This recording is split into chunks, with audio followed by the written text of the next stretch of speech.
श्री गणेशाय नमः। जय भोलेनाथ। नमस्कार दोस्तों प्रदोष व्रत हर माह की त्रयोदशी तिथि को रखा जाता है। इस दिन प्रदोष काल में भगवान शिव की विधि विधान से पूजा की जाती है। सूर्यास्त के बाद ही प्रदोष का काल प्रारंभ होता है। उस समय से शिव पूजा शुरू होती है। दोस्तों प्रदोष व्रत का फल दिन के अनुसार अलग अलग होता है। रवि प्रदोष का व्रत करने से व्यक्ति को दो बड़े फायदे होते हैं। इस व्रत को करने से व्यक्ति की आयु बढ़ती है। इसके अलावा व्यक्ति को उत्तम स्वास्थ्य का आशीर्वाद प्राप्त होता है। आइए दोस्तों अब जान लेते हैं रवि प्रदोष व्रत की पूजन विधि के बारे में। तो दोस्तों सुबह जल्दी उठकर स्नान कर ले। स्नान करने के बाद साफ स्वच्छ वस्त्र पहने। घर के मंदिर में दीप प्रज्वलित करे। अगर संभव हो तो व्रत करे। भगवान भोलेनाथ का गंगा जल से अभिषेक करे। भगवान भोलेनाथ को पुष्प अर्पित करे। इस दिन भोलेनाथ के साथ ही माता पार्वती और भगवान गणेश की पूजा भी करे। किसी भी शुभ कार्य से पहले भगवान गणेश की पूजा की जाती है। भगवान गणेश को भोग लगाए। इस बात का ध्यान रखें कि भगवान को सिर्फ सात्विक चीजों का भोग लगाया जाता है। भगवान शिव की आरती करे। इस दिन भगवान का अधिक से अधिक ध्यान करे। आइए दोस्तों अब जान लेते हैं प्रदोष व्रत के पूजन सामग्री के बारे में। तो दोस्तों प्रदोष व्रत में पुष्प, पंचफल, पंचमेवा, रत्न, सोना, चांदी, दक्षिणा, पूजा के बर्तन, कुशासन, दही, शुद्ध देसी घी, शहद, गंगा जल, पवित्र जल, पंचरस, इत्र, गंध, रोली, मौली, जनेऊ, पंच मिष्ठान, बिल्व पत्र, धतूरा, भांग, बेर, आम्रमंजरी, जौ की बाली, तुलसी दल, मंदार पुष्प, गाय का कच्चा दूध, एक का रस, कपूर, धूप, दीप, रुई, मलयागिरी, चंदन, शिव और माँ पार्वती की श्रृंगार की सामग्री।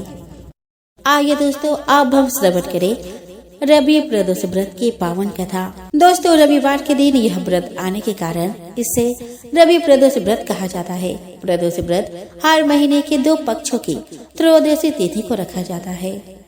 दोस्तों एक समय सर्व प्राणियों के हितार्थ परम पावन भागीरथी के तट पर ऋषि समाज द्वारा विशाल गोष्ठी का आयोजन किया गया। उस सभा में व्यास जी के परम शिष्य पुराण वेत्ता सूत जी महाराज हरि कीर्तन करते हुए पधारे। सूत जी को आते देखकर शौनक आदि 88,000 ऋषि मुनियों ने खड़े होकर दंडवत प्रणाम किया। महाज्ञानी सूत जी ने भक्ति भाव से ऋषियों को हृदय से लगाया तथा आशीर्वाद दिया। विद्वान ऋषिगण और सब शिष्य आसनों पर विराजमान हो गए। शौनकादि ऋषि ने पूछा कि हे पूज्यवर महामते, कृपया यह बताने की कष्ट करे कि मंगलप्रद कष्ट निवारक यह व्रत सबसे पहले किसने किया और उसे क्या फल प्राप्त हुआ। श्री सूत जी बोले कि आप सभी शिव के परम भक्त हैं। आपकी भक्ति को देखकर मैं व्रती मनुष्य की कथा कहता हूँ। ध्यान से सुनो। रवि प्रदोष व्रत की कथा के अनुसार एक गांव में आते दिन ब्राह्मण निवास करता था। उसके साध्वी स्त्री प्रदोष व्रत किया करती थी। उसे एक ही पुत्र रत्न था। एक समय की बात है, वह पुत्र गंगा स्नान करने के लिए गया। दुर्भाग्यवश मार्ग में चोरों ने उसे घेर लिया और वे कहने लगे कि हम तुम्हें मारेंगे नहीं, तुम अपने पिता के गुप्त धन के बारे में हमें बतला दो। बालक दीन भाव से कहने लगा कि बंधुओं, हम अत्यंत दुखीहीन हैं, हमारे पास धन कहाँ है। तब चोरों ने कहा कि तेरे इस पोटली में क्या बंधा है। बालक ने निसंकोच कहा कि मेरी माँ ने मेरे लिए रोटियां दी है। यह सुनकर चोरों ने अपने साथियों से कहा कि साथियों, ये बहुत ही दीन दुखी मनुष्य है, अतः हम किसी और को लूटेंगे। इतना कहकर चोरों ने उस बालक को जाने दिया। बालक वहां से चलते हुए एक नगर में पहुंचा। नगर के पास में एक बरगद का एक पेड़ था। वह बालक उसी बरगद के वृक्ष के छाया में सो गया। उसी समय उस नगर के सिपाही चोरों को खोजते हुए उस बरगद के वृक्ष के पास पहुँचे और बालक को चोर समझकर बंदी बनाकर राजा के पास ले गए।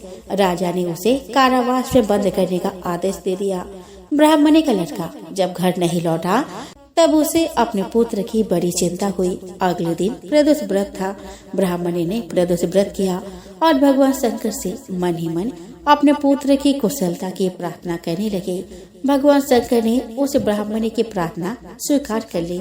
उसी रात भगवान शंकर ने उस राजा को स्वप्न में आदेश दिया कि वह बालक चोर नहीं है, उसे प्रातः काल छोड़ दे, अन्यथा उसका सारा राज्य वैभव नष्ट हो जाएगा। प्रातः काल राजा ने शिव जी के आज्ञा अनुसार उस बालक को कारावास से मुक्त कर दिया। बालक ने अपनी सारी कहानी राजा को सुनाई। राजा सारा वृतांत सुनकर राजा ने अपने सिपाहियों को उस बालक के घर भेजा और उसके माता पिता को राज दरबार में बुलाया। उसके माता पिता बहुत ही भयभीत थे। राजा ने उन्हें भयभीत देखकर कहा कि आप भयभीत ना हो, आपका बालक निर्दोष है।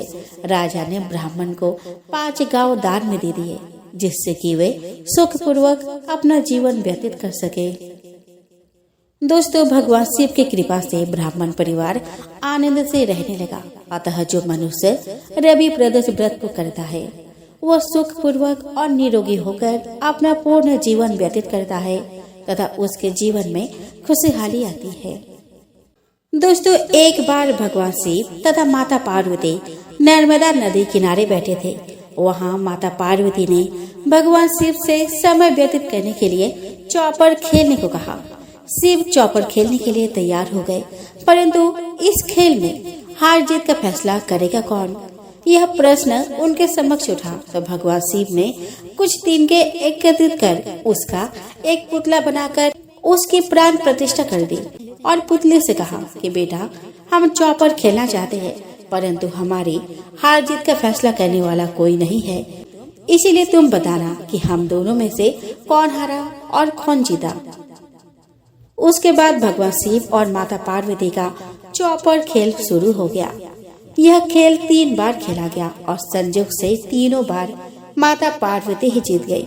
खेल समाप्त होने के बाद बालक से हार जीत का फैसला करने के लिए कहा गया, तो उस बालक ने महादेव को विजयी बताया। यह सुनकर माता पार्वती क्रोधित हो गई और क्रोध में उन्होंने बालक को लंगड़ा होने का और कीचड़ में पड़े रहने का श्राप दे दिया। बालक ने माता पार्वती से माफी मांगी और कहा कि यह मुझसे अज्ञानवश ऐसा हुआ है, मैंने किसी द्वेष भाव में ऐसा नहीं किया। बालक द्वारा क्षमा मांगने पर माता ने कहा कि यहाँ गणेश पूजन के लिए नाग कन्याएं आएंगी, उनके कहे अनुसार तुम गणेश व्रत करना, ऐसा करने से तुम मुझे प्राप्त करोगे। यह कहकर माता पार्वती शिव के साथ कैलाश पर्वत पर चली गई। 1 वर्ष के बाद उस स्थान पर नाग कन्याएं आई। तब नाग कन्याओं से श्री गणेश के व्रत की विधि मालूम करने पर उस बालक ने 21 दिन लगातार गणेश जी का व्रत किया। उसकी श्रद्धा से गणेश जी प्रसन्न हुए। उन्होंने बालक को मनोवांछित फल मांगने के लिए कहा। उस पर उस बालक ने कहा कि हे विनायक, मुझ में इतनी शक्ति दीजिए कि मैं अपने पैरों से चलकर अपने माता पिता के साथ कैलाश पर्वत पर पहुंच सकूं और वे यह देख प्रसन्न हो। तब बालक को वरदान देकर श्री गणेश अंतर्ध्यान हो गए।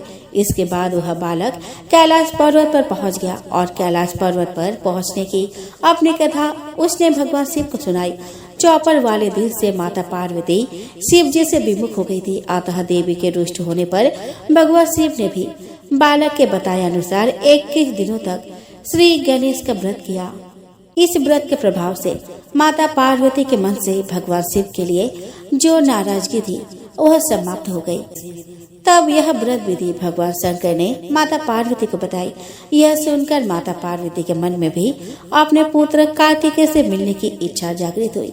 तब माता पार्वती ने भी 21 दिन तक श्री गणेश का व्रत किया और दुर्वा फूल और लड्डुओं से गणेश जी का पूजन अर्चन किया।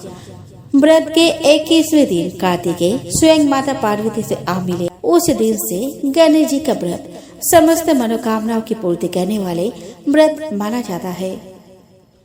इस व्रत को करने से मनुष्य के सारे कष्ट दूर होकर मनुष्य को समस्त सुख सुविधाएं प्राप्त होती है। प्राचीन काल में एक बुढ़िया रहती थी। वह नियमित रूप से रविवार का व्रत करती थी। रविवार के दिन सूर्योदय से पहले उठकर बुढ़िया स्नान आदि से निवृत्त होकर आंगन को गोबर से लीपकर स्वच्छ करती थी। उसके बाद सूर्य भगवान की पूजा करते हुए रविवार व्रत कथा सुनकर सूर्य भगवान का भोग लगाकर दिन में एक समय भोजन करती थी। सूर्य भगवान की अनुकंपा से बुढ़िया को किसी प्रकार की चिंता एवं कष्ट नहीं था। धीरे धीरे उसका घर धन धान्य से भर रहा था। उस बुढ़िया को सुखी होते देख उसके पड़ोसन उससे जलने लगे। बुढ़िया ने कोई गाय नहीं पाल रखी थी, अतः वह अपने पड़ोसन के आंगन में बंधी गाय का गोबर लाती थी। पड़ोसन ने कुछ सोचकर अपने गाय को घर के भीतर बांध दिया। रविवार को गोबर न मिलने से बुढ़िया अपना आंगन नहीं लिप सकी। आंगन न लिप पाने के कारण उस बुढ़िया ने सूर्य भगवान को भोग नहीं लगाया और उस दिन स्वयं भी भोजन नहीं किया। सूर्यास्त होने पर बुढ़िया भूखे प्यासे ही सो गई। दोस्तों, प्रातः काल सूर्य उदय से पूर्व उस बुढ़िया की आँख खुली तो वह अपने घर के आंगन में सुंदर गाय और बछड़े को देखकर हैरान हो गई। गाय को आंगन में बांधकर उसने जल्दी से उसे चारा लाकर खिलाया। पड़ोसन ने उस बुढ़िया के आंगन में बंधी वह सुंदर गाय और बछड़े को देखा तो वह उससे और अधिक जलने लगी। तभी गाय ने सोने का गोबर किया। गोबर को देखते ही पड़ोसन की आंखें फट गई। पड़ोसन ने उस बुढ़िया को आसपास न पाकर तुरंत उस गोबर को उठाया और अपने घर ले गई और अपने गाय का गोबर वहां रखाई। सोने के गोबर से पड़ोसन कुछ ही दिनों में धनवान हो गई। गाय प्रतिदिन सूर्योदय से पूर्व सोने का गोबर किया करती थी और बुढ़िया के उठने के पहले ही पड़ोसन उस गोबर को उठाकर ली जाती थी। बहुत दिनों तक बुढ़िया को सोने के गोबर के बारे में कुछ पता ही नहीं चला। बुढ़िया पहले की तरह ही हर रविवार को भगवान सूर्यदेव का व्रत करती रही और कथा सुनती रही। लेकिन सूर्य भगवान को जब पड़ोसन की चालाकी का पता चला तो उन्होंने तेज आंधी चलाई। आंधी का प्रकोप देखकर बुढ़िया ने गाय को घर के भीतर बांध दिया। सुबह उठकर बुढ़िया ने सोने का गोबर देखा तो उसे बहुत आश्चर्य हुआ। दोस्तों, उस दिन के बाद से बुढ़िया गाय को घर के भीतर बांधने लगी। सोने के गोबर से बुढ़िया कुछ ही दिन में बहुत धनी हो गई। उस बुढ़िया के धनी होने से पड़ोसन बुरी तरह से जल भून कर राख हो गई। उधर पड़ोसन ने देखा कि बुढ़िया गाय को तो घर के भीतर बांधने लगी है और उसका सोने का गोबर उठाने का काम नहीं हो रहा, तो वह ईर्ष्या और दाह से जल उठी और कुछ उपाय न देखकर पड़ोसन ने उस देश के राजा के सभा में जाकर कहा कि महाराज, मेरे पड़ोस में एक वृद्धा के पास एक ऐसा गाय है जो आप जैसे राजाओं के ही योग्य है। वह नित्य सोने का गोबर देती है। आप उस सोने से प्रजा का पालन करिए। वह वृद्धा इतने सोने का क्या करेगी? राजा ने यह बात सुनकर अपने दूतों को वृद्धा के घर से गाय लाने की आज्ञा दी। वह बुढ़िया प्रातः ईश्वर का भोग लगाकर भोजन ग्रहण करने जा ही रही थी कि राजा के कर्मचारी गाय खोल कर ले गए। बुढ़िया काफी रोई चिल्लाई, किंतु कर्मचारियों के समक्ष कोई क्या कहता। उस दिन बुढ़िया गाय के वियोग में भोजन न खा सकी और रात भर रो रो कर ईश्वर से गाय को पुनः पाने के लिए प्रार्थना करती रही। उधर राजा गाय को देखकर बहुत प्रसन्न हुआ, लेकिन सुबह जैसे ही वह उठा सारा महल गोबर से भरा दिखाई देने लगा। राजा यह देखकर घबरा गया। भगवान ने रात्रि में राजा को स्वप्न में कहा कि हे राजा, गाय वृद्धा को लौटाने में ही तेरा भला है। उसके रविवार के व्रत से प्रसन्न होकर मैंने उसे गाय दी थी। प्रातः होते ही राजा ने बुढ़िया को बुलाकर बहुत से धन के साथ सम्मान सहित गाय बछड़ा लौटा दिया। उसके पड़ोसन को बुलाकर उचित दंड दिया। इतना कहने के बाद राजा के महल से गंदगी दूर हो गई। उसी दिन से राजा ने नगर वासियों को आदेश दिया कि राज्य की तथा अपने समस्त मनोकामनाओं की पूर्ति के लिए रविवार का व्रत रखा करो। व्रत करने से नगर के लोग सुखी जीवन व्यतीत करने लगे। कोई भी बीमारी तथा प्रकृति का प्रकोप उस नगर पर नहीं होता था। सारी प्रजा सुख से रहने लगी। एक बार की बात है, जगत की सृष्टि करने वाले ब्रह्मा जी ने दक्ष प्रजापति से कहा कि पुत्र, मैं तुम्हारे कल्याण की एक बात बता रहा हूँ, उसे ध्यान पूर्वक सुनो। साक्षात भगवान शिव ने परमा पूर्णा प्रकृति की आराधना तथा उन्हें अपने अर्धांगिनी बनाने के विचार से उनसे प्रार्थना की। आदि शक्ति जगदम्बा ने भगवान शिव की यह बात स्वीकार कर ली।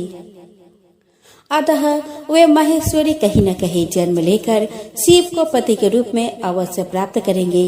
वे प्रकृति तुम्हारी पुत्री के रूप में उत्पन्न होकर शंभु की भार्या होवे। इसके लिए तुम अति कठोर तपस्या के द्वारा भक्ति पूर्वक उनसे प्रार्थना करो। वे इस लोक में भाग्य से जिसकी पुत्री के रूप में उत्पन्न होंगे उसका जीवन सफल हो जाएगा। दक्ष बोले, पिताजी, मैं आपकी आज्ञा से निश्चित रूप से वैसा ही प्रयत्न करूंगा जिससे वे साक्षात प्रकृति रूपा जगदम्बा मेरी पुत्री के रूप में जन्म ले। ब्रह्मा जी से आज्ञा लेकर दक्ष प्रजापति ने क्षीर सागर के तट पर जाकर माता जगदम्बा की प्रसन्नता के लिए 3000 वर्षों तक कठोर तपस्या की। दक्ष प्रजापति की तपस्या से प्रसन्न होकर माता जगदम्बा ने उन्हें दर्शन दिया और उनकी पुत्री के रूप में जन्म लेने का वरदान दिया। तदंतर दक्ष पत्नी प्रसूति ने शुभ दिन में एक कन्या को जन्म दिया। वह कन्या भगवती पूर्णा ही थी। वह कन्या गौर वर्ण थी और उसकी आभा करोड़ों चंद्रमा के समान उज्जवल थी। उसके खिले हुए कमल के समान बड़े बड़े नेत्र थे और उसका मुख अत्यंत सुंदर था। उस कन्या को देखकर दक्ष अत्यंत प्रसन्न हुए और उसका नाम सती रखा। वह कन्या शुक्ल पक्ष के चंद्रमा की भांति दिन प्रतिदिन बढ़ने लगी। जब दक्ष पुत्री सती थोड़ी बड़ी हुई तो पूर्व के व्रत के अनुसार भगवान शिव को पति के रूप में प्राप्त करने के लिए उनकी प्रसन्नता के निमित्त शास्त्र वर्णित विभिन्न प्रकार के व्रत द्वारा कठिन साधना करने लगे। वे कभी निराहार रहते, कभी रात्रि जागरण करते, कभी विशेष पूजा करते तो कभी नियमित जप में लगे रहते। इस प्रकार अपनी इच्छा से मानव रूप धारण करने वाली वे देवी दृढ़ता पूर्वक उत्तम व्रत का पालन करती थी। वे भगवान शिव के ध्यान में निमग्न हो उस समय सिद्धा अवस्था में पहुंच गए थे। उनकी तपस्या से प्रसन्न और संतुष्ट होकर ब्रह्मा, विष्णु, सभी देवतागण और ऋषि मुनि एक साथ कैलाश पहुंचकर भगवान शिव की स्तुति की। उनकी स्तुति को सुनकर भगवान शिव प्रसन्न होकर बोले कि हे हरे, हे विधाता, हे देवताओं और महर्षियों, आप लोग निर्भय होकर यहाँ अपने आने का कारण बताएं। महादेव के इस प्रकार पूछने पर भगवान विष्णु की आज्ञा से ब्रह्मा जी बोले कि हे प्रभु, अभिन्न रूप होते हुए भी हम 3 रूपों में प्रकट हैं। हे सनातन देव, मैं और श्री विष्णु आपके आदेश से प्रसन्नता पूर्वक लोक की सृष्टि और पालन के कार्य कर रहे हैं तथा कार्य कारणवश विवाहित भी हो गए हैं। अतः आप भी विश्व हित के लिए तथा देवताओं को सुख पहुंचाने के लिए एक परम सुंदरी रमणी को अपने पत्नी बनाने के लिए ग्रहण करें। ब्रह्मा जी की बात सुनकर लोकेश्वर महादेव जी के मुख पर मुस्कुराहट दौड़ गई और वे बोले कि ब्राह्मण, हरे, तुम दोनों मुझे सदा ही अत्यंत प्रिय हो। तुम दोनों को देखकर मुझे बड़ा आनंद मिलता है। तुम लोग समस्त देवताओं में श्रेष्ठ तथा त्रिलोकी के स्वामी हो। लोकहित के कार्य में मन लगाए रहने वाले तुम दोनों का वचन मेरी दृष्टि में अत्यंत गौरवपूर्ण है। किंतु सुरश्रेष्ठ गण, मेरे लिए विवाह करना उचित नहीं होगा, क्योंकि मैं तपस्या में संलग्न रहकर सदा संसार से विरक्त रहता हूँ और योगी के रूप में ही मेरी प्रसिद्धि है, जो निमृति के सुंदर मार्ग पर स्थित है और अपनी आत्मा में ही रमन करता है। संसार में विवाह करना पराये बंधन से बंधना है। इसलिए मैं सत्य कहता हूँ कि विवाह के लिए मेरे मन में थोड़ी भी रुचि नहीं है। तथापि जगत के हित के लिए तुमने जो कुछ कहा है उसे मैं करूँगा। परंतु मैं जैसे नारी को अपने प्रिय पत्नी के रूप में ग्रहण करूंगा और जैसे शर्त के साथ करूंगा उसे सुनो। जो नारी मेरे तेज के विभाग पूर्वक ग्रहण कर सके, जो योगिनी तथा इच्छा अनुसार रूप धारण करने वाली हो, जब मैं योग में तत्पर रहूं तब उसे भी योगिनी बनकर रहना होगा। ब्राह्मण, जो मेरे ज्योति स्वरूप सदाशिव के चिंतन में विघ्न डालने वाली होगी वह जीवित नहीं रह सकती। उसके चिंतन के लिए मैं बिना विवाह के भी रह लूंगा। ब्राह्मण, मेरी एक और शर्त है, उसे सुनो। यदि उस स्त्री का मुझ पर और मेरे वचन पर अविश्वास होगा तो मैं उसे त्याग दूंगा। उनकी यह बात सुनकर ब्राह्मण और श्री हरि ने मंद मुस्कान के साथ मन ही मन प्रसन्नता का अनुभव किया। फिर ब्रह्मा जी बोले कि हे महेश्वर, आपने जैसे नारी की खोज आरंभ की है वैसे ही स्त्री के विषय में आपको बताता हूँ। आदि शक्ति जगदम्बा ने जगत का कार्य सिद्ध करने के लिए भिन्न भिन्न रूपों में प्रकट हुई है। प्रभु सरस्वती और लक्ष्मी ये दोनों रूप धारण करके वे पहले ही यहाँ आ चुकी है। इनमें लक्ष्मी तो श्री हरि विष्णु के प्राण वल्लभा हो गई है और सरस्वती मेरी अब वे आदि शक्ति तीसरा रूप धारण करके प्रकट हुई है। प्रभु लोकहित का कार्य करने की इच्छा वाली देवी शिवा दक्ष पुत्री के रूप में अवतीर्ण हुई है। उनका नाम सती है और वे सब प्रकार से आपके ही योग्य है। महातेजस्विनी सती आपको पति रूप में प्राप्त करने के लिए दृढ़ता पूर्वक कठोर व्रत का पालन करते हुए तपस्या कर रही है। महेश्वर, आप उन्हें वर देने के लिए जाइए और सती को उनकी तपस्या के अनुरूप वर देकर उनके साथ विवाह कीजिए।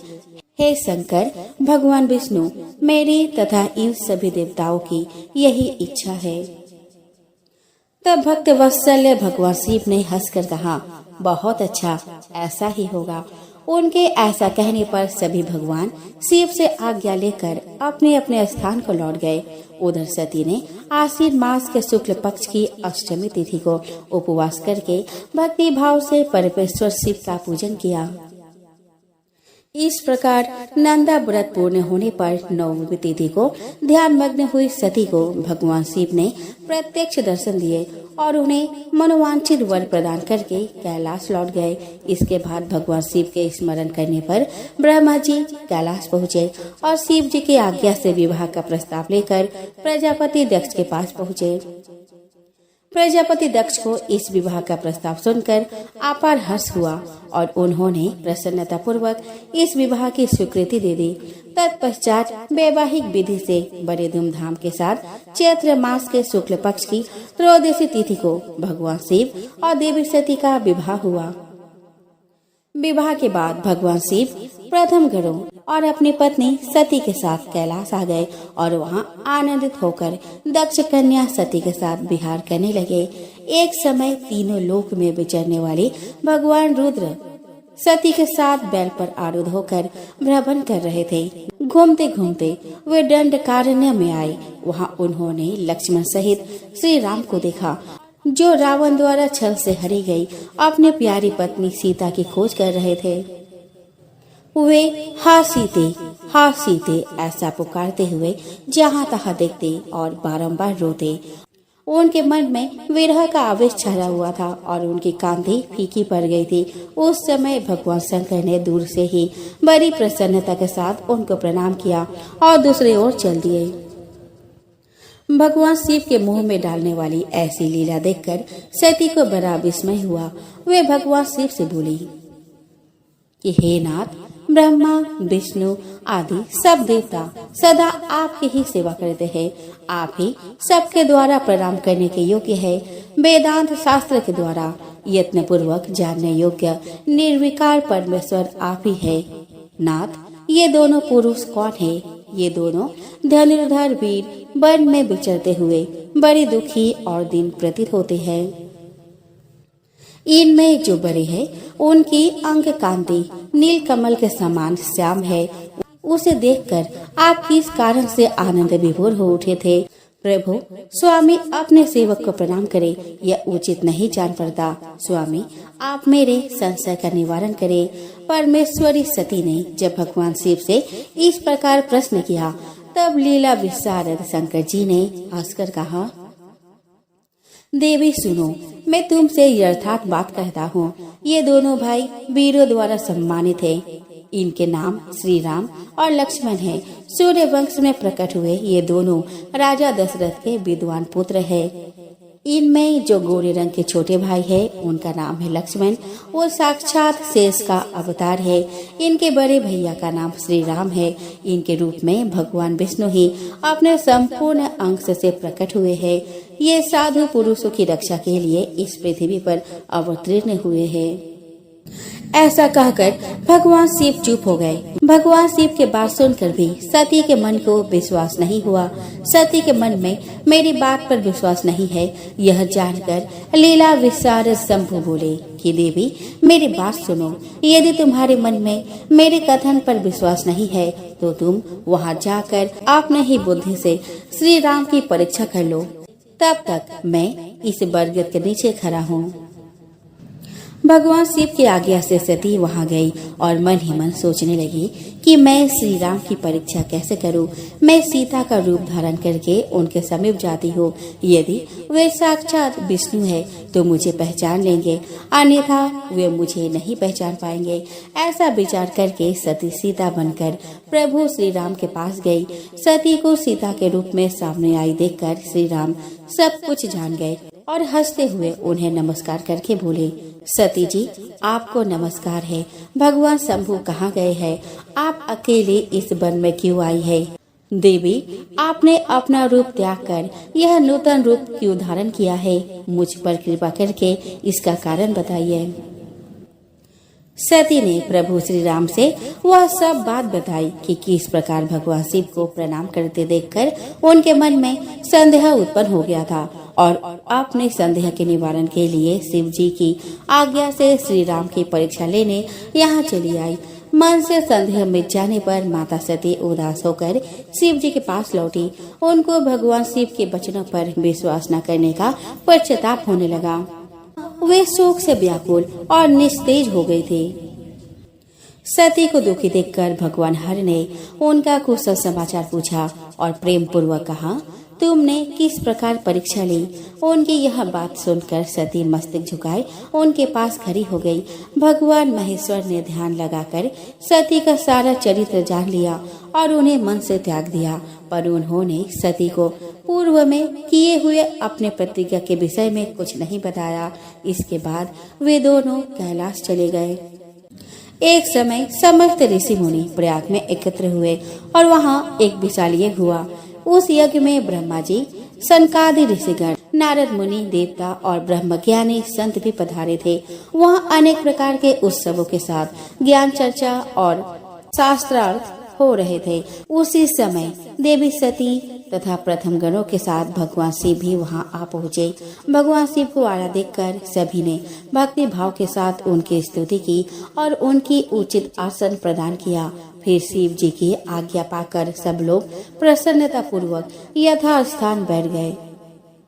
इसी बीच प्रजापति दक्ष, जो बड़े तेजस्वी थे, अचानक घूमते हुए वहां आए और ब्रह्मा जी को प्रणाम करके उनकी आज्ञा लेकर वहां बैठ गए। दक्ष उन दिनों समस्त ब्रह्मांड के अधिपति बनाए गए थे, अतः सबके द्वारा सम्मानित थे, पर अपने इस गौरवपूर्ण पद को लेकर उनके मन में बड़ा अहंकार था, क्योंकि वे तत्व ज्ञान से शून्य थे।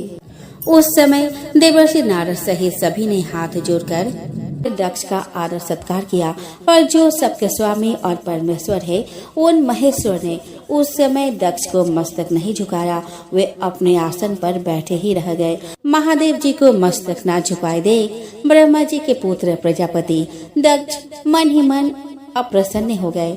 महादेव जी को मस्तक न झुकाते देख ब्रह्मा जी के पुत्र प्रजापति दक्ष मन ही मन अप्रसन्न हो गए। उन्हें रुद्र पर क्रोध आ गया। वे ज्ञान शून्य और महान अहंकारी होने के कारण महाप्रभु रुद्र को क्रूर दृष्टि से देखकर सबको सुनाते हुए उच्च स्वर में कहने लगे। दक्ष ने कहा, ये सब देवता, असुर, श्रेष्ठ ब्राह्मण और ऋषि मुझे विशेष रूप से मस्तक झुकाते हैं, परंतु वह जो प्रेतों और पिशाचों से घिरा हुआ महामनस्वी बनकर बैठा है, वह दुष्ट मनुष्य के समान क्यों मुझे प्रणाम नहीं करता? यह भूतों और पिशाचों से सेवित हो मतवाला बना फिरता है और शास्त्रीय विधि की अवहेलना करके नीति मार्ग को सदा कलंकित किया करता है। इसके वेदोक्त कर्म लुप्त हो गए हैं, अतः मैं इसे श्राप देने को उद्यत हुआ हूँ। यह रुद्र चारों वर्णों से पृथक और कुरूप है, इसे यज्ञ से बहिष्कृत कर दिया जाए। यह शमशान में निवास करने वाला तथा उत्तम कुल से हीन है, इसीलिए यह देवताओं के साथ यज्ञ में भाग न ले पाए। दक्ष की बात सुनकर नंदी को बड़ा रोष आया और वे दक्ष को श्राप देने के विचार से तुरंत इस प्रकार बोले। नंदीश्वर ने कहा कि अरे महामूढ़, दुष्ट बुद्धि दक्ष, तूने मेरे स्वामी महेश्वर को यज्ञ से बहिष्कृत क्यों कर दिया? जिनके स्मरण मात्र से यज्ञ सफल और तीर्थ पवित्र हो जाते हैं, उन्हीं महादेव जी को तूने श्राप कैसे दे दिया?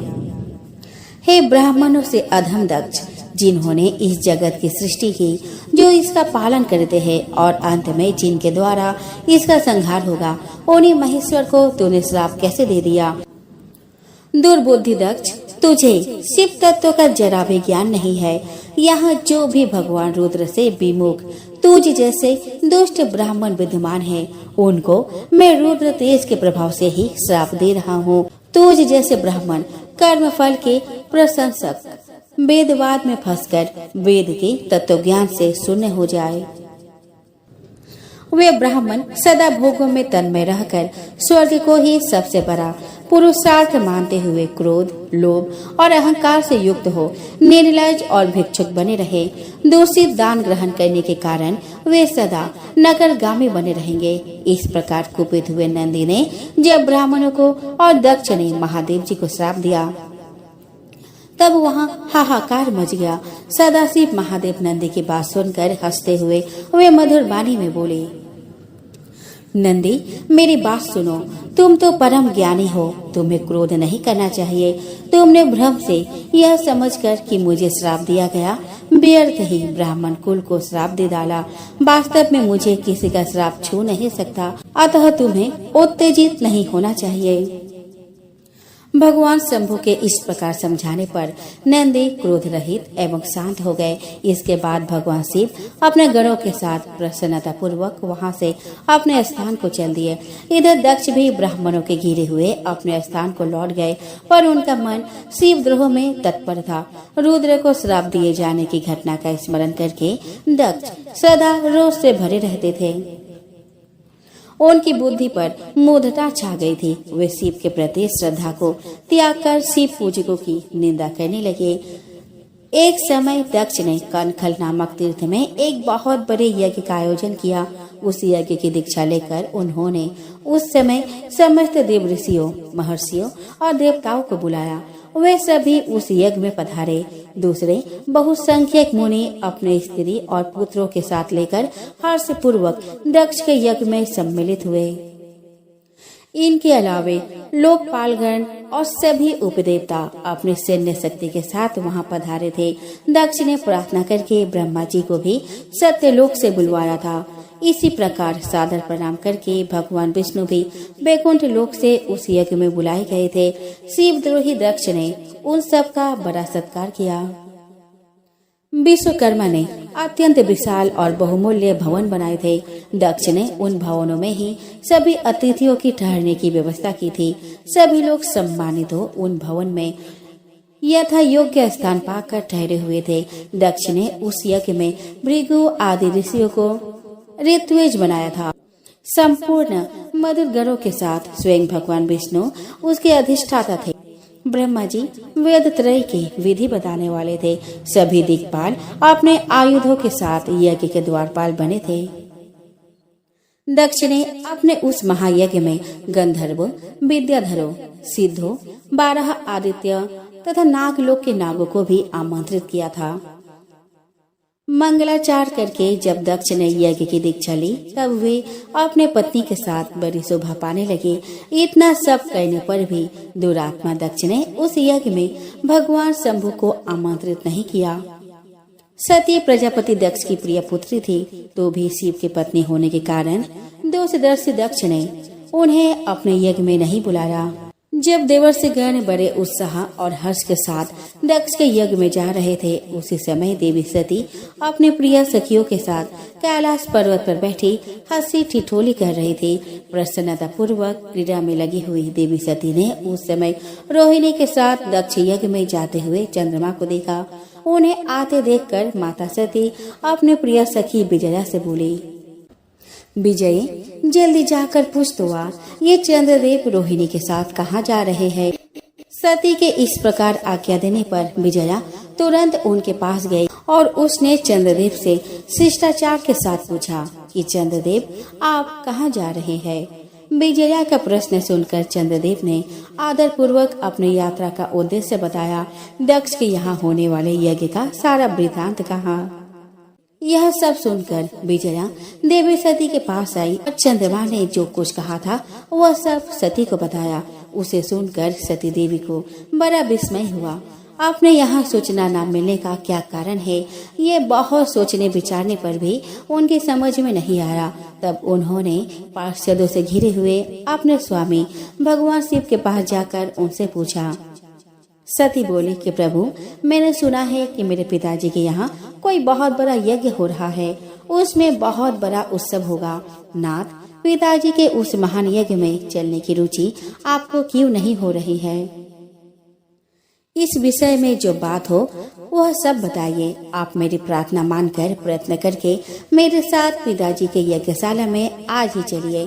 सती की बात सुनकर भगवान शिव मधुर वाणी में बोले, देवी, तुम्हारे पिता दक्ष मेरे विशेष द्रोही हो गए हैं। जो लोग बिना बुलाए दूसरे के घर में जाते हैं वे वहाँ अनादर पाते हैं, जो मृत्यु से भी अधिक कष्टदायक है।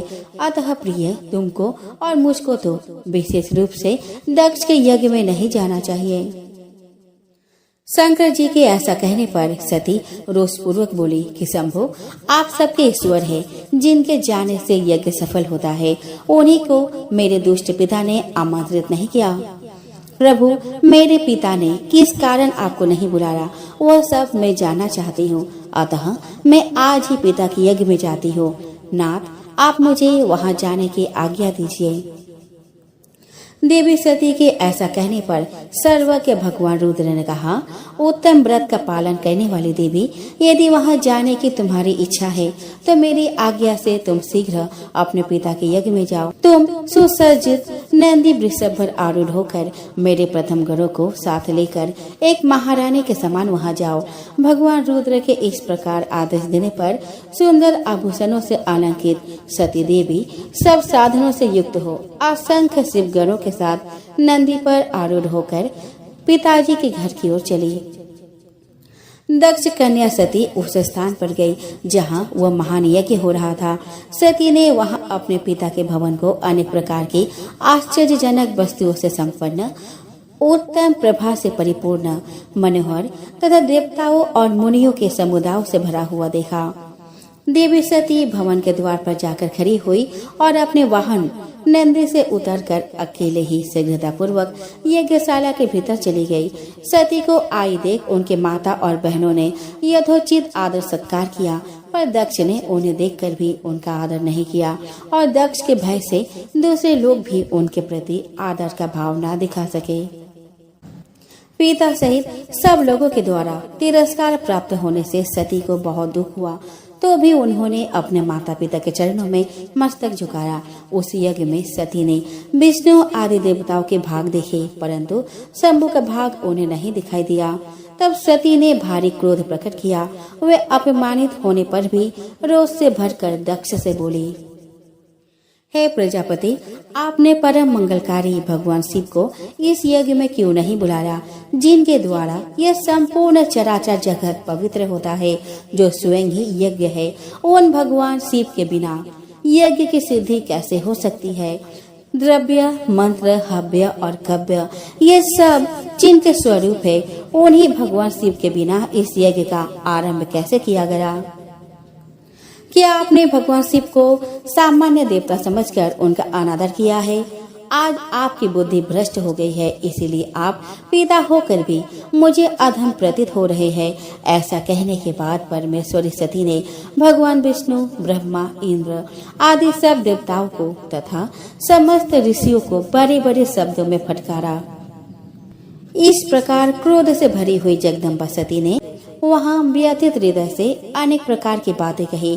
श्री विष्णु आदि समस्त देवता और मुनि सती की बात सुनकर चुप रह गए। अपने पुत्री के वैसे वचन सुनकर कुपित हुए दक्ष ने सती की और क्रूर दृष्टि से देखते हुए कहा कि भद्रे, इस समय यहाँ तुम्हारा कोई काम नहीं है, तुम ठहरो या जाओ, यह तुम्हारी इच्छा पर निर्भर है। समस्त विद्वान जानते हैं कि तुम्हारे पति शिव अमंगल स्वरूप है, वे कुलीन भी नहीं है। वेद से बहिष्कृत और भूतों प्रेतों के स्वामी है। वह कुवेश धारण किए रहते हैं, इसीलिए मैंने जानबूझकर ही उनको इस यज्ञ में आमंत्रित नहीं किया है। मैंने ब्रह्मा जी के कहने से उनके साथ तुम्हारा विवाह कर दिया था, अतः तुम क्रोध छोड़कर शांत हो जाओ। तुम इस यज्ञ में आ ही गई हो तो स्वयं अपना भाग ग्रहण करो। दक्ष के ऐसे कहने पर उनकी त्रिभुवन पूजित पुत्री सती का रोष और भी बढ़ गया। वे मन ही मन सोचने लगी, अब मैं शंकर जी के पास कैसे जाऊं? अगर मैं उनके पास गई तो उन्होंने यहाँ का समाचार पूछा तो मैं उन्हें क्या उत्तर दूंगी? यह सोचकर लंबी सांस खींचकर सती ने अपने पिता से कहा, जो महादेव जी का निंदा करता है अथवा जो उनकी होती हुई निंदा को सुनता है, वे दोनों नरकगामी बनते हैं। अतः पिताजी, मैं जलती हुई अग्नि में प्रवेश करके अपने इस शरीर को त्याग दूंगी। अपने स्वामी का अनादर सुन, अब मुझे इस जीवन की रक्षा से क्या प्रयोजन? सती को अपने वहाँ आने के कारण बड़ा पश्चाताप हुआ। उन्होंने व्यथित चित्त से भगवान शंकर के वचन का स्मरण किया। फिर कोपित होकर विष्णु आदि समस्त देवताओं और मुनियों से भी निडर होकर दक्ष प्रजापति से बोली, तात, तुम भगवान शिव के निंदक हो, इसके लिए तुम्हें पश्चाताप होगा। यहाँ महान दुख भोगकर अंत में तुम्हें यातना भोगनी पड़ेगी। जिस समय भगवान शिव तुम्हारे साथ मेरा संबंध दिखलाते हुए मुझे दक्ष पुत्री कहकर पुकारेंगे, उस समय मेरा मन सहसा अत्यंत दुखी हो जाएगा। इसीलिए तुम्हारे अंग से उत्पन्न हुए इस शरीर को निश्चय ही मैं त्याग दूंगी और ऐसा करके सुखी हो जाऊंगी। हे देवताओं और मुनियों, तुम सब मेरी बात सुनो। तुम सब लोग मूढ़ हो, क्योंकि शिव की निंदा और कलह तुम्हें प्रिय है। अतः भगवान हर्ष से तुम्हें इस कुकर्म का पूरा दंड मिलेगा। दक्ष और देवताओं से ऐसा कहकर सती देवी चुप हो गई और मन ही मन अपने प्राण वल्लभ शंभु का स्मरण करने लगी। मौन हुए सती देवी अपने पति का सादर स्मरण करके शांत चित होकर उत्तर दिशा में भूमि पर बैठ गई। उन्होंने विधि पूर्वक जल का आचमन करके वस्त्र ओढ़ लिया और पवित्र भाव से आंखें मूंद कर पति का चिंतन करते हुए वे योग मार्ग में स्थित हो गई। इस प्रकार दक्ष पर कुपित हो सहसा अपने शरीर को त्यागने की इच्छा से सती ने अपने संपूर्ण शरीर में योग मार्ग के अनुसार वायु और अग्नि को धारण किया। सती का निष्पाप शरीर तत्काल गिरा और उनकी इच्छा के अनुसार योगाग्नि में जलने लगी। उस समय वहाँ आए हुए देवता आदि ने जब यह घटना देखी तब वे बड़े जोर से हाहाकार करने लगे। सब लोग कह रहे थे कि हाय, भगवान शंकर की परम प्रेयसी सती देवी ने दक्ष के कारण अपने प्राण त्याग दिए, जो सदा ही मान पाने के योग्य थी। दक्ष के द्वारा ऐसी तिरस्कृत हुई कि प्राणों से ही हाथ धो बैठी। प्रजापति दक्ष शिवद्रोही है, इसीलिए उसे सारे संसार में महान अपयश प्राप्त होगा।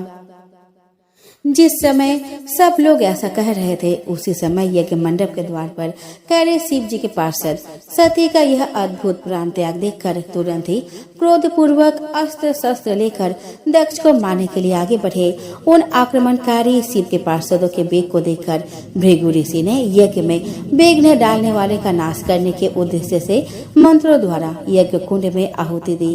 भृगु के आहुति देते हुए यज्ञ कुंड में ऋभु नामक सहस्र देवता प्रकट हुए और उनके साथ प्रथम गणों का अत्यंत विकट युद्ध हुआ। उन ब्रह्म तेज संपन्न ऋभुओं के सामने प्रथम गण अधिक देर तक टिक न सके और वहां से भाग गए।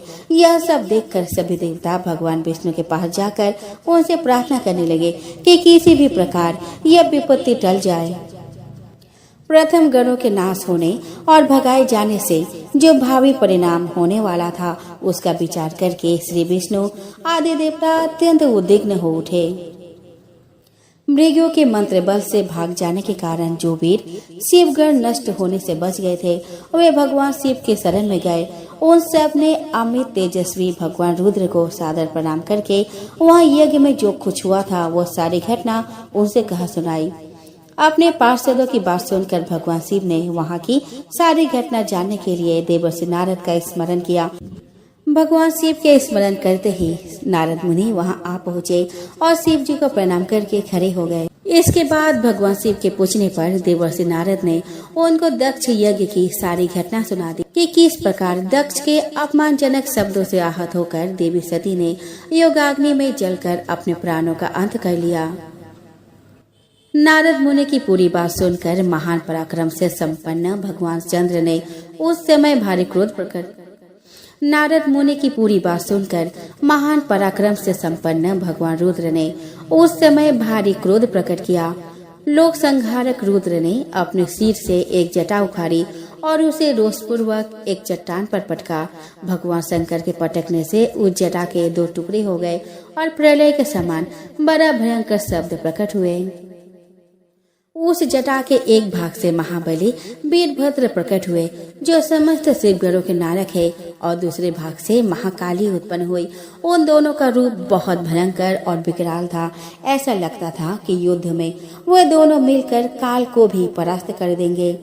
वीरभद्र ने दोनों हाथ जोड़कर परमेश्वर शिव को प्रणाम करके कहा कि हे महारुद्र, सोम, सूर्य और अग्नि को 3 नेत्रों के रूप में धारण करने वाले प्रभु, शीघ्र आज्ञा दीजिए, मुझे इस समय कौन सा कार्य करना है।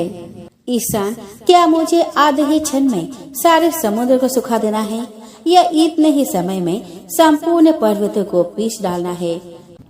हर मैं एक ही क्षण में ब्रह्मांड को भस्म कर डालूं या समस्त देवताओं और मनुष्यों को जलाकर राख कर दूं। हे महेश्वर, आपकी कृपा से ऐसा कोई कार्य नहीं है जिसे मैं ना कर सकूं। महादेव, मैं आपको बारंबार प्रणाम करता हूँ। हे हर, अपने अभीष्ट कार्य की सिद्धि के लिए मुझे शीघ्र भेजिए। मेरे दाहिने अंग भड़क रहे हैं, जो मेरी विजय का सूचक है। वीरभद्र की बात सुनकर भगवान शिव बहुत संतुष्ट हुए और बोले, मेरे पार्षदों में श्रेष्ठ वीरभद्र, ब्रह्मा जी का पुत्र दक्ष बड़ा दुष्ट है। उस मूर्ख को बड़ा घमंड हो गया है, अतः इन दिनों वह मेरे विशेष रूप से विरोध करने लगा है। दक्ष इस समय एक यज्ञ कर रहा है। तुम वहां जाकर बंधु बांधव सहित दक्ष को मार डालो और यज्ञ को नष्ट कर दो। यदि देवता, गंधर्व, यक्ष अथवा अन्य कोई भी तुम्हारा सामना करने के लिए आए तो उसे भी भस्म कर डालना और उसके बाद शीघ्र मेरे स्थान पर लौट आना। काल के भी शत्रु तथा सबके ईश्वर भगवान रुद्र रोष से लाल आंखें किए वीरभद्र से ऐसा कहकर चुप हो गए। तब वीरभद्र भगवान शिव को प्रणाम करके वहां से दक्ष के यज्ञ मंडप की ओर चले। उनके साथ असंख्य तेजस्वी शिवगणों की सेना थी। वे सब वीरभद्र को आगे करके दक्ष के यज्ञ मंडप में पहुँचे। उस समय देवताओं के साथ शिवगणों का घोर युद्ध आरंभ हो गया। उसमें सारे देवता पराजित हुए और इधर उधर भागने लगे।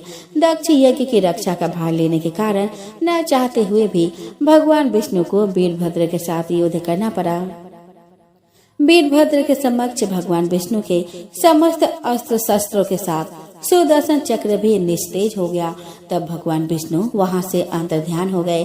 भगवान विष्णु को वहां से जाते देख ब्रह्मा जी, ऋषि मुनि, देवतागण और लोकपाल आदि भी वहां से अपने लोकों को प्रस्थान कर गए।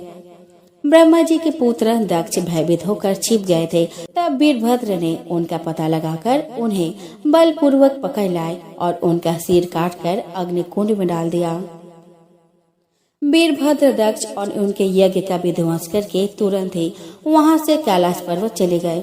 वीरभद्र दक्ष और उनके यज्ञ का विध्वंस करके तुरंत ही वहां से कैलाश पर्वत चले गए। वीरभद्र को कार्य पूरा करके आया देख परमेश्वर शिव बहुत संतुष्ट हुए और उन्होंने वीरभद्र को शिवगणों का अध्यक्ष बना दिया। भगवान रुद्र के गणों ने जिनके अंग भंग कर दिए थे वे समस्त देवता और मुनि ब्रह्मा जी के पास पहुँचे। उन सब ने ब्रह्मा जी से अपनी व्यथा कही। तब पुत्र शोक से व्याकुल ब्रह्मा जी उन सब को लेकर भगवान विष्णु की शरण में गए। वहां जाकर ब्रह्मा जी ने विष्णु भगवान की स्तुति करके कहा कि देव, जिस तरह भी यज्ञ पूर्ण हो, यजमान दक्ष जीवित हो जाए और समस्त देवता और मुनि सुखी हो जाए, वह उपाय कीजिए। हम सब आपके शरण में आए हैं। ब्रह्मा जी का बात सुनकर श्री विष्णु बोले कि हे विधाता, समस्त देवता और मुनि परमेश्वर शिव के अपराधी है, क्योंकि इन्होंने भगवान शंभु को यज्ञ का भाग नहीं दिया अब तुम सब लोग शुद्ध हृदय से शीघ्र ही प्रसन्न होने वाले उस भगवान शिव के शरण में जाओ और उनसे अपने अपराधों के लिए क्षमा प्रार्थना करो। ब्राह्मण, मैं स्वयं भी आप सब लोगों के साथ शिव के निवास स्थान पर चलूंगा और उनसे क्षमा मांगूंगा। सब लोगों को साथ लेकर भगवान विष्णु कैलाश गए। वहां जाकर भगवान शिव का दर्शन करके विष्णु आदि सभी देवताओं और मुनियों ने हाथ जोड़कर और मस्तक झुकाकर शिव जी के चरणों में प्रणाम किया और उनके सब प्रकार से स्तुति की। ब्रह्मा, विष्णु और सभी देवताओं के प्रार्थना करने पर भगवान शिव प्रसन्न हो गए और सबको क्षमा कर दिए। भगवान विष्णु के कहने पर शंकर जी सबके साथ दक्ष के यज्ञशाला में पधारे। वहाँ भगवान शिव की आज्ञा से दक्ष के धड़ के साथ यज्ञ पशु बकरे का सिर जोड़ दिया गया और भगवान शिव ने दक्ष को फिर से जीवित कर दिया। इसके बाद भगवान शिव के आज्ञा से दक्ष ने सबके सहयोग से अपने यज्ञ को पूरा किया। यज्ञ के संपूर्ण होने पर सती के वियोग से दुखी शिव साधारण मनुष्य के समान बार बार रुदन करने लगे। यज्ञशाला में प्रवेश करके उन्होंने सती के दिव्यमान शरीर को देखा। वह शरीर भूमि पर पड़ा हुआ ऐसा प्रतीत हो रहा था जैसे सती नींद में सोई हुई हो। भगवान शिव ने सती के शरीर को गोद में उठा लिया और शोक से व्याकुल होकर विलाप करते हुए पृथ्वी पर घूमते हुए तांडव नृत्य करने लगे। भगवान शिव के अत्यंत वेगपूर्वक नृत्य करने से प्रचंड वायु बहने लगी और बड़े बड़े पर्वत वृक्षों के समान कांपने लगे। उस समय पृथ्वी को धारण करने वाले शेष और कच्छप भी अत्यंत क्षुब्ध हो गए और पृथ्वी चलायमान हो गई। तभी लोग असमय के प्रलय के भय से संत्रस्त हो गए। तब ब्रह्मा जी तथा सभी देवताओं ने भगवान विष्णु से इस संकट से रक्षा का अनुरोध किया। उनसे प्रार्थना की कि किसी भी प्रकार से भगवान शिव को शांत करे। उनके अनुरोध पर जगत का पालन करने वाले पराक्रमी भगवान विष्णु ने सुदर्शन चक्र से देवी सती के शरीर के टुकड़े करके पृथ्वी पर गिरा दिए। नाचते हुए शिव जब धरती पर पैर पटकते थे उसी समय भगवान विष्णु चक्र चलाकर सती का शरीर काट देते थे। इस प्रकार भगवान विष्णु के सुदर्शन चक्र से माता सती के शरीर के सारे अंग कटकर अलग हो गए और वे धरातल पर 51 अलग अलग स्थानों पर गिरे। पृथ्वी पर वही स्थान 51 शक्तिपीठ के रूप में विख्यात हुई। सती के शरीर के अंग जब भूमि पर गिरे उसी क्षण वे सभी प्राणियों के कल्याण के लिए पत्थर के रूप में परिवर्तित हो गए। भगवान विष्णु के द्वारा माता सती के शरीर के टुकड़े करने पर भगवान शिव ने स्वयं को भार रहित अनुभव किया और धैर्य धारण किया। तब नारद मुनि के प्रार्थना करने पर भगवान शिव शांत चित होकर योग रूढ़ हो गए।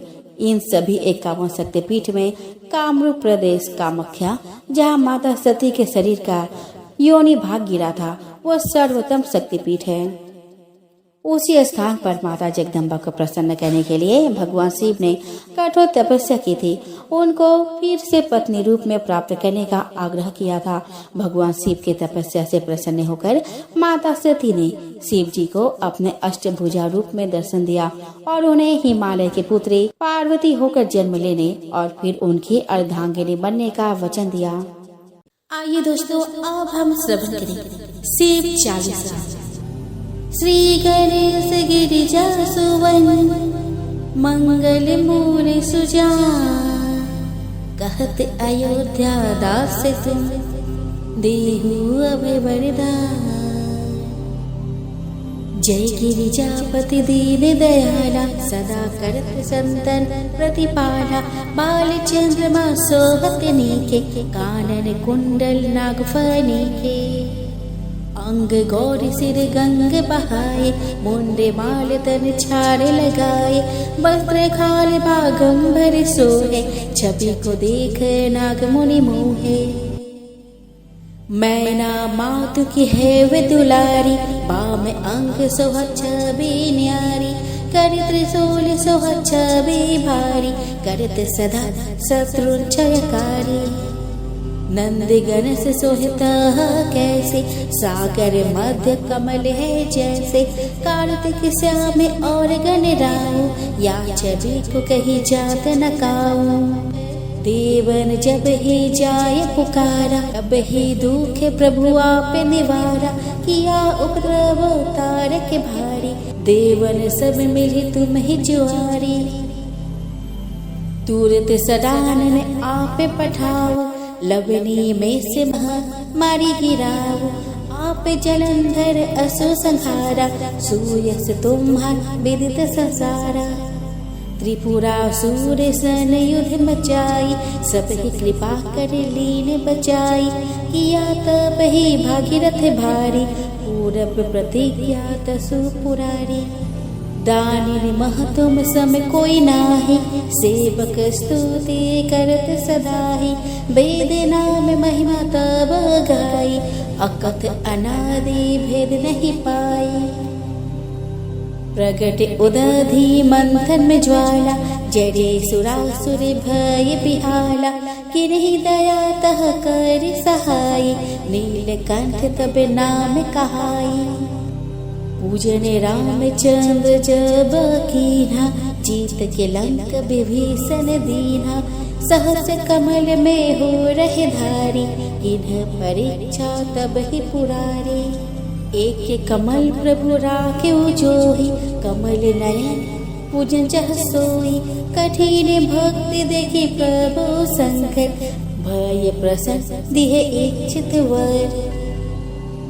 जय जय जय अनंत अविनाशी, करते कृपा सबके घर वासी। दुष्ट सकल नित्य मोहि सतावे, भ्रमते रहे मोहि चैन न आवे। त्राहि त्राहि में नाथ पुकारो, यही अवसर मोहि जान उबारो। ले त्रिशूल शत्रुन को मारो, संकट से मोहि आन उबारो। मात्र पिता भ्राता सब कोई, संकट में पूछत नहीं कोई। स्वामी एक है आस तुम्हारी, हाय हरहु अब संकट भारी। धन निर्धन को दत सदाही, जो को विचाचे ओ फल पाही। असतुति के ही विधि करो तुम्हारी, क्षम हो नाथ अब चुक हमारी। संकर हो संकट के नाशन, मंगल कारण विघ्न विनाशन। योगी यति मुनि ध्यान लगावे, नारद सारद शीस नवावे। नमो नमो जय नमो शिवाय, सूर्य प्रभात के पार न पाए। जो यह पाठ करे मन लाई, ता पार होते है शंभु सहाय। ऋणियो जो कोई हो अधिकारी, पाठ करे सो पावन हारी। पुत्रहीन करे इच्छा कोई, निश्चय शिव प्रसाद ही होई। पंडित त्रयोदशी को लावे, ध्यान पूर्वक होम करावे। त्रयोदशी व्रत करे हमेशा, तन नहीं ताके रहे कलेसा। धूप दीप नैवेद्य चढ़ावे, शंकर सम्मुख पाठ सुनावे। जन्म जन्म के पाप नसावे, अंतवास शिवपुर में पावे। कहे अयोध्या तुम्हारी, जानी सकल दुख हरहु हमारी। नित्य नेम कर प्रातः पाठ करो चालीसा, तुम मेरी मनोकामना पूर्ण करो जगदीश। मगसर छठी हेमंत ऋतु, संवत 64,000। स्तुति चालीसा शिव ही, पूर्ण के कल्याण। चलिए दोस्तों, अब हम शिव जी की आरती गाएं। जय शिव ओंकारा, ओम जय शिव ओंकारा। ब्रह्मा विष्णु सदा शिव, अर्धांगी धारा। ओम जय शिव ओंकारा। एकानन चतुरानन, पंचानन राजे। हंसानन गरुड़ासन, वृषवाहन साजे। ओम जय शिव ओंकारा। दो भुज चार चतुर्भुज, 10 भुज अति सोहे। 10 भुज अति सोहे। त्रिगुणातीत त्रिगुण रूप निरखता त्रिभुवन जन मोहे। ओम जय शिव ओंकारा। अक्षमाला बनमाला रुणमाला धारी चंदन मृग मद सोहे भाले शशिधारी। ओम जय शिव ओंकारा। श्वेतांबर पीतांबर बाघंबर अंगे सनकादिक करुणादिक भूतादिक संगे। ओम जय शिव ओंकारा। करके मध्य कमंडलु चक्र त्रिशूल धरता जग करता जग भरता जग संहार करता। ओम जय शिव ओंकारा। ब्रह्मा विष्णु सदा शिव जानत अविवेका प्राणवाक्षर मध्य ये तीनों एका। ओम जय शिव ओंकारा। काशी में विश्वनाथ विराजत नंदी ब्रह्मचारी नित उठी भोग लगावत महिमा अति भारी। ओम जय शिव ओंकारा। त्रिगुण शिव जी की आरती जो कोई नर गावे कहत शिवानंद स्वामी मन वांछित फल पावे। ओम जय शिव ओंकारा। तो प्रेम से बोलो हर हर महादेव।